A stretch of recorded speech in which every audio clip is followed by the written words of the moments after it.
Hello, cherished viewers. Welcome to Teach Connect, connecting minds, expanding knowledge. My name is Petra Edward Kujo. You can call me Sir Petra, and I'm your facilitator for today. With respect to today's presentation, I would like us to take one interesting and educative riddle to start our presentation.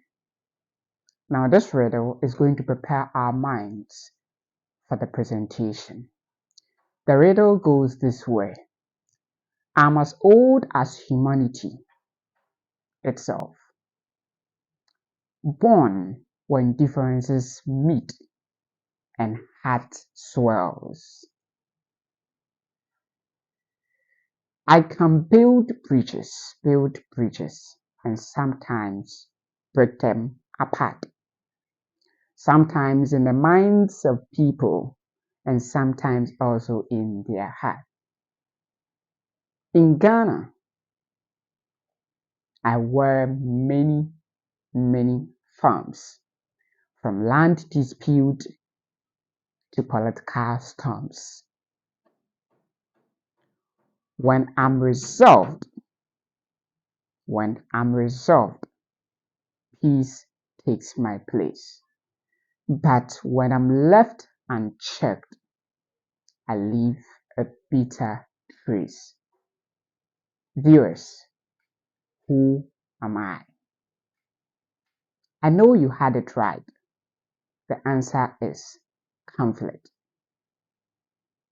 And this brings us to our main discussion, which is about the cause, conflict management, and peace building. Conflict management and peace building, which we'll be tackling conflict today. So let's state our learning outcomes for today's presentation. Like I said, we'll look at the term or concept conflict, and we'll look at two levels of conflict that we have. Yes, we all know that Ghana is a peaceful country. But despite that fact, there are conflict and conflict-related issues lingering in the atmosphere of our country, Ghana. Conflict management and peace building is an integral part of our democracy.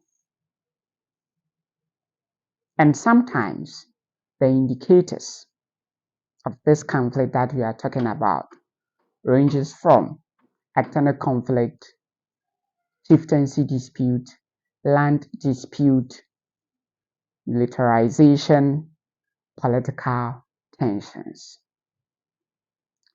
Let's go to the Global Peace Index. In the year 2022, Ghana was ranked 40th, globally 40th with respect to peace. In the year 2023, Ghana was ranked 51st. In the year 2024, or currently, Ghana is ranked 55th.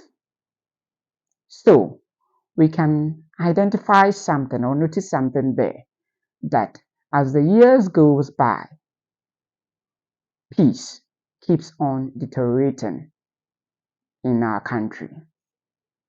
As at 2022, 40th, from 40th to 51st in 2023, from 51st to 55th in 2024, meaning conflict and conflict-related issues are increasing day in and day out in our country.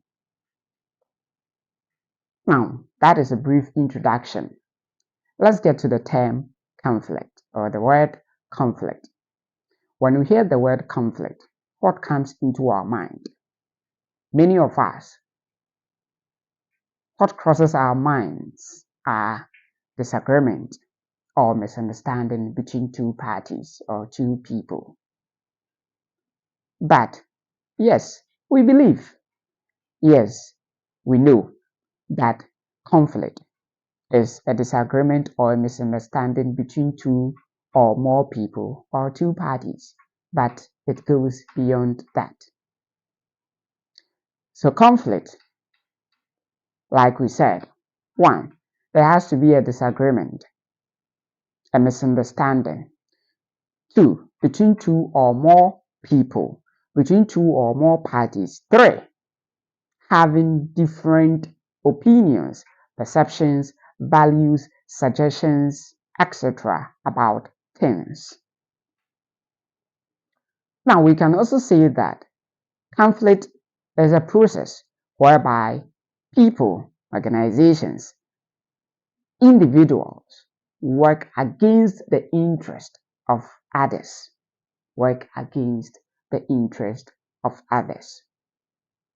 The reason why I'm saying that conflict goes beyond a mere misunderstanding or disagreement between two people or parties is that when you look at the nature in which conflict displaces itself, the incompatibility nature, the misunderstanding, disagreement, dissonance, will tell you that conflict goes beyond a mere misunderstanding or disagreement between two parties.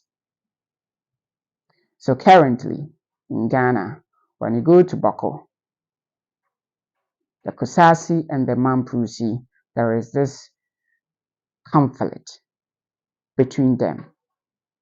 That is chieftaincy conflict. Currently, when we look at our political atmosphere, we can sense the heightened tension. There is heightened tension in the atmosphere because of our election, which is just around the corner. Now, let's move on to two levels of conflict.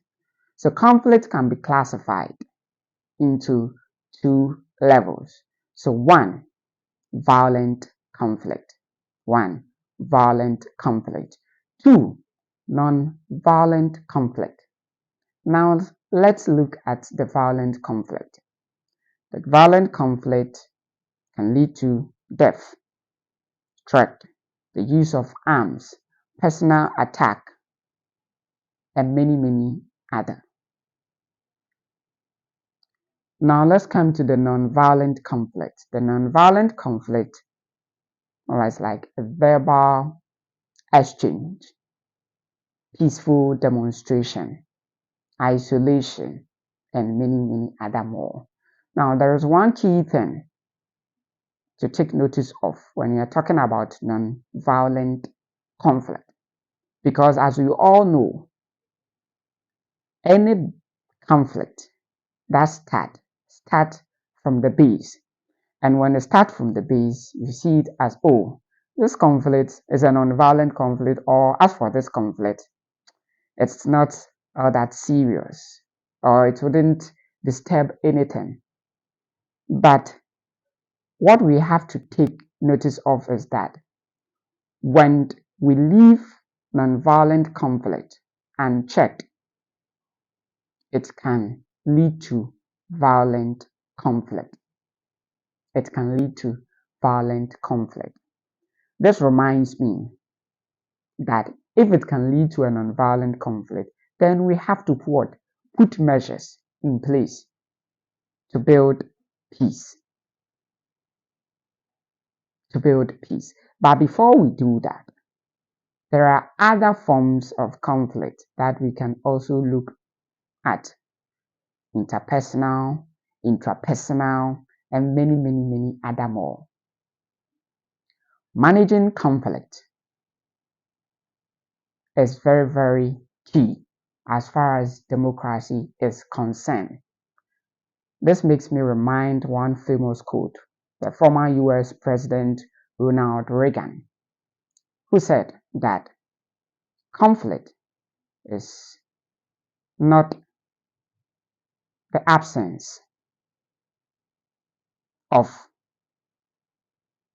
peace, but being able to handle conflict by peaceful means. Viewers, I know you enjoyed this presentation. Now, to get more content related to conflict management and peace building as a course on its own, don't forget to subscribe, share, and comment. Turn on your notification bell also so that anytime we upload educative, interesting content on conflict management and peace building, you will be the first to watch and benefit from. Thank you very much. Have a lovely day. Bye bye.